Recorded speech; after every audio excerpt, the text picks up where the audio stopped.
So today we're going to be going over how I like to recommend doing a lat pull down when it comes to training for aerialists, and also if you're just working on getting your first pull-up. There are lots of lat pull down variations, but this is where I recommend people start. So I recommend, right, if you're using just a band to pull down, you can get your feet in this wide frog position.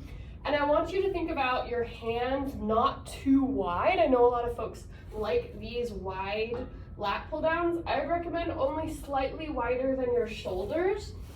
And I want you to think about not bringing your shoulder up to your ear here, but not just pulling down and back. I want you to think a little bit about this scap wrap, like you're pulling your elbows in here, and I'm really swinging my arm and scapula forward, wrapping my elbows in, so that I'm getting a lot of rotator cuff engagement. And then when you're using your lat down pull down machine, I recommend leaning back slightly. You don't want to be directly under it, but don't lean so far back that it's this. That's essentially a cable row, which is great, but not training for our lat pull downs. So you're gonna get in this wrapped position, you're gonna lean back slightly.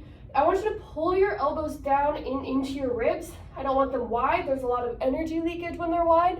Think about pulling in, and then you're going to come up. And think about this squeezing more in a forward and back motion rather than wide, as this will translate more to your pull down mechanics.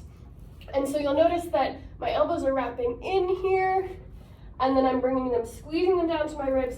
And notice how I'm bringing the bar to my chest. I'm not bringing it all the way down here, and then there's not a whole lot of space. I'm keeping it really tight so that I don't have a whole lot of energy leakage.